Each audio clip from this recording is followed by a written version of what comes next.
Welcome to the second video for the lesson 4-8 for the Math 050 class, Front Range Community College, and this is from the Math Literacy, Pathways to Math Literacy textbook. In the last video, I got through adding and subtracting polynomials, and then we did this problem where we polynomials added, but they had a number multiplied by each polynomial. We had to distribute that number first. For question 4, we are going to do the same thing now, but we have subtraction. So I am going to do the same thing. I have to distribute my 2. So I have 2 times 3x squared. That gives me 6x squared. I have 2 times 4x, which gives me 8x. I have to multiply 2 times 4 times x. I can multiply the 2 times the 4. And then I just say 8x because I don't know what x is. Then I also have to multiply my 2 times my negative 5, which gives me negative 10. Now I distribute my 3, and then to kind of overcome the subtraction problem, I'm going to think about that as a negative 3. I'm going to say plus a negative 3, and I'm going to distribute a negative 3. So negative 3 times 4 gives me plus a negative 12, which is the same as minus 12x squared. Negative 3 times negative 5 gives me a positive 15x, and negative 3 times 1 gives me a minus 3. Quickly combining like terms, my x squareds are like terms. So I have 6x squared, I have minus 12x squared. 6 minus 12 gives me a negative 6x squared. My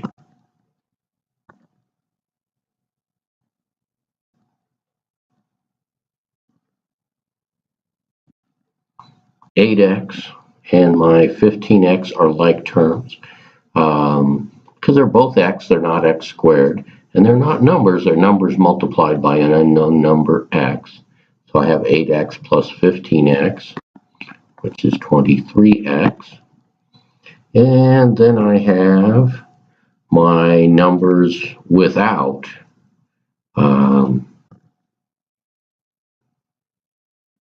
x. Numbers, there's just strictly pure numbers. Once I do all my multiplication with x, I'm going to subtract 10. I'm going to subtract 3. So I will subtract a total of 13. So having the coefficient kind of helps a little bit because it allows us to kind of not worry so much about the subtraction. So if we move on, the next problem, next one is the did you get it, which I would like for you to do and check the answer in the book. Let me or let Renee know if you have problems. Then we move on to question 5. Question 5, we are starting to multiply polynomials. You'll notice, and it's important to notice, there is no subtraction sign, there is no addition sign. When we have two things right next to each other without a plus or a minus, or a times or a divide, that means multiply. If things are right next to each other, that means multiply. 2 right next to an x means 2 times x.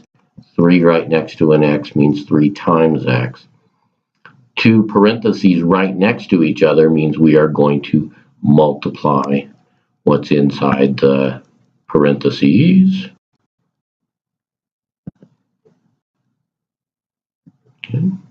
So I have to multiply these two.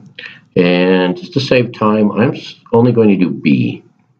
B is a little more complicated than A, so I think if I do B, you should be able to do A. So I'm going to do B, and you can try A. When we multiply, did the example in class, 10 plus 7 times 10 plus 4, and we found that was 17 times 14, but we thought back to school, and when we did 17 times 14 in school, we either did it like this, some people did it like this, multiply the 4 times the 7, you get 28, and we're not going to put the 2 here yet because we have to multiply the 4 times the 10, so make a note of the 2, we do 4 times 10, although we say 4 times 1, we add the 2, we put that 6 here, but since we're putting it in the second place, that's really the tens place, that's really 60, we really did 4 times 10, and 4 times 7, and for the second one we do 1 times 7, which gives us 7, but it's really 10 times 7, so it's really 70. And then we do 1 times 1, which gives us 100. And then we added them. 8. So we really did 4 times 7, 4 times 10, and then we did 10 times 7 and 10 times 10. So we multiplied everything in one of the expressions times everything in the other expression. And that's what we have to do when we have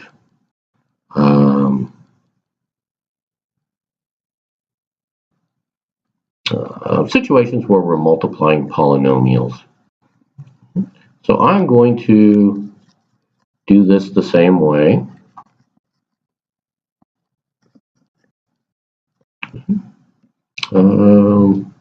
Before I do that though, some people don't do their multiplication that way. Some people do it this way. You do 4 times 7, get 28. 1 times 7 is 7. It's really 10 times 7, but we have it in the column or in the tens path, and we don't have anything to carry. Then we do 1 times 1, which is really 10 times 10 or 100, but we put it over in the hundreds area. Then we do 4 times 10, gives me 4, and I have nothing to put in the hundreds area. So now I add along the diagonals. I have 8. 7 plus 2 plus 4. 7 plus 2 is 9. 9 plus 4 is 3.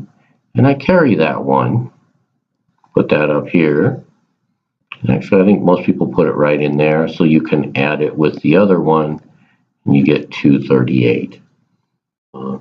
But even when we do it this way, we still do 4 times 7, and we do 4 times 10. We do 10 times 7, and we do 10 times 10. We multiply everything in one times everything in the other. And when we multiply polynomials, that's what we're trying to do. We have to accomplish that. And we can use either of those methods. There are some other methods. You most likely may remember FOIL. FOIL is first, outside, inside, last. A lot of people are doing this that I'm hearing people call rainbow. You can do rainbow. Problem is I see people on tests draw the lines and then not do the multiplication. That first line says I do 2x times 3x, which is 6x squared. The second line means I do 2x times negative 8. So I have minus 16x. Then I do 6 times 3x, which is 18x. And then I do 6 times negative 8, which is negative 48. Doing it this way, my like terms come out right next to each other here. But that doesn't happen when you start getting bigger polynomials. But here I can do negative 16 plus 8. I have plus 2x. And then I have minus 48. We can also do this using an area model. We can think of that as an area problem, just like the area problem that we did in class. So I have 2x here, and then this part of the area is 6. 3x here, negative 8 here. So I can multiply my 3x times my 2x. That gives me my x squared. 3x times 6x gives me my 18x.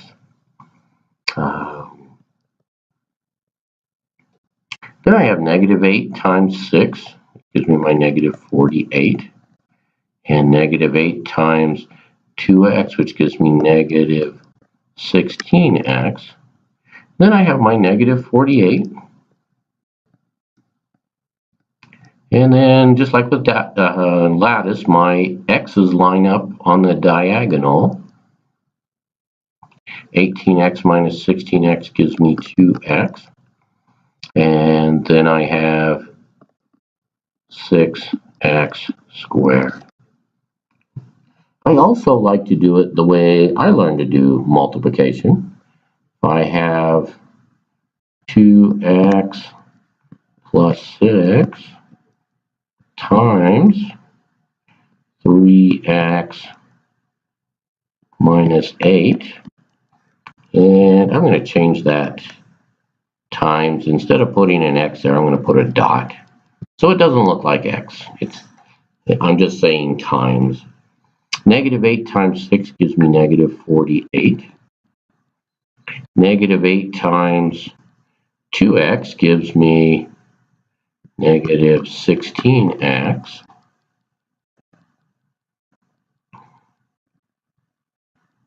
And then I do 3x times 6, which gives me 18x. And I line it up with the 6x. Kind of think of having a 0 here.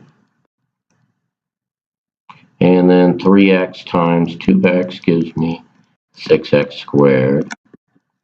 And now I can look at it vertically. I have negative 48. 16x, negative 16x plus 18x gives me 2x.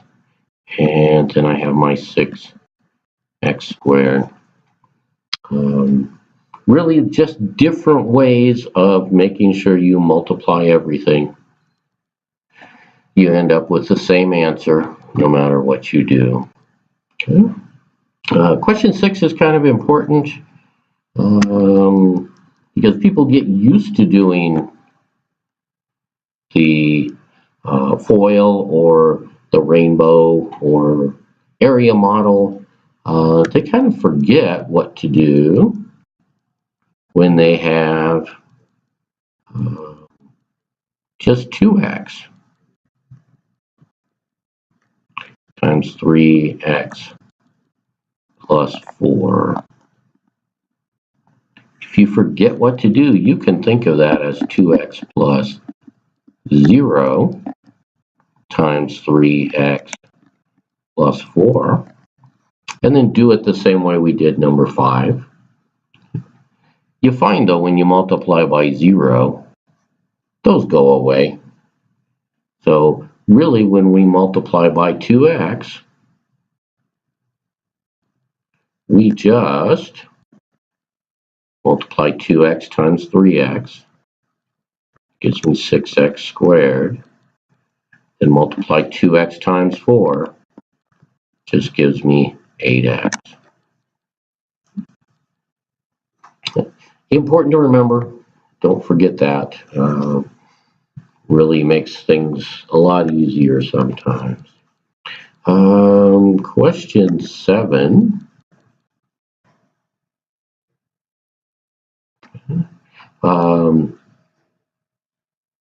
Question 7 and 8 really are just looking at using a graphing calculator or a graphing program to see if you get the same thing. So we said our 2x plus 6 times 3x minus 8 was the same as 6x squared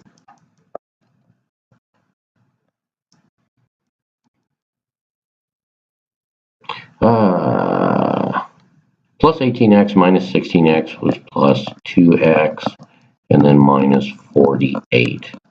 We are saying those are the same thing.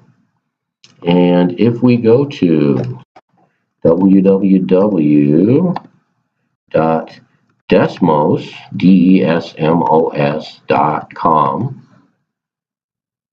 and click on Start Graphing, we can put those two graphs in our, put those two on the graph. So my first equation, y equals 6x squared to the second power plus 2x minus 48. When I click here, I add a second equation. I'm going to go back and double check. 2x plus 6 times 3x minus 8. And I'll put my parentheses, 2x plus 6, close my parentheses, and I put the parentheses right next together, 3x minus 8. Putting them right next to each other shows that we're multiplying, and we are trying to multiply. And I can see the blue line is exactly covering up the red line. If I click on the red function, it shows me the red graph. If I click on the blue function, it shows me the blue graph. So I can see on these graphs I get exactly the same graph, whether I use one equation or the other. We call that being equivalent. Those expressions are equivalent. You get the same answer no matter what value you plug in for x. Question 9. Now we've got our, we're multiplying by 3 terms. Okay? And I'll do it the way the book asks us to do it. The book wants us to multiply x times everything. So I will do x times x squared, which is x to the third, x times 3x, which is 3x squared, and x times 4, which is 4x. And then we want to do negative 5 times everything.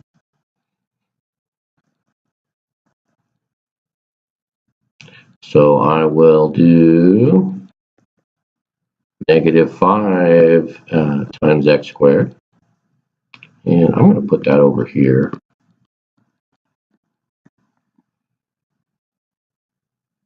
Negative 5 times 3x is negative 15x. And then negative 5 times 4, which is negative 20. And hopefully you see that the reason I moved it over was so that I could line everything up, because question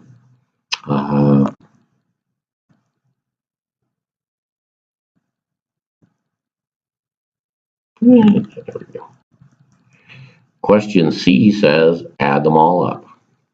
So add all 6 products. I have only one x to the third. I have plus 3x minus 5x. That gives me minus 2. I'm sorry, I said x, but I meant 3x squared minus 5x squared gives me negative 2x squared. I have 4 x's. I lose 15 x's. I get 11 minus 11x. And then I have no number here because I multiplied everything by x. So I'm just left with minus 20. I want to show you how I can do that, though, with one of the other methods I showed you, plus 3x plus 4. And I'm going to say times x minus 5. And I end up doing the same thing.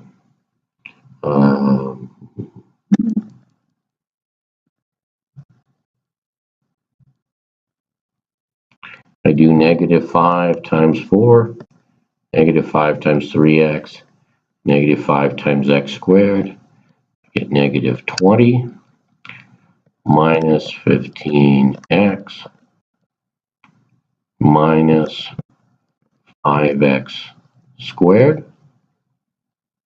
and then I multiply everything times x. So I have x times 4, which is 4x,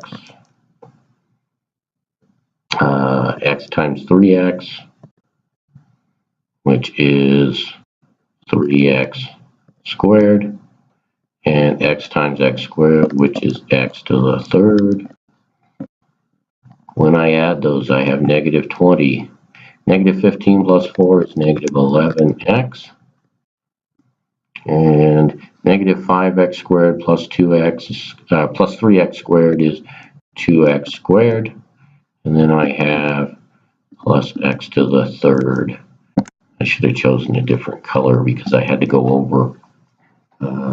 But you see, either way, I get the same answer. And you could do the same thing with the area model. A lot of people do prefer the area model. I like it, but I like other things too. Question 10 says use a graph to see if your answer to question 9C is right. You could do that using Desmos.com. If you would do the did you get it number 5, I would appreciate it. And let me know if you have questions, or you can also ask questions in your other math class. Thank you for watching these videos, and I will see you in class.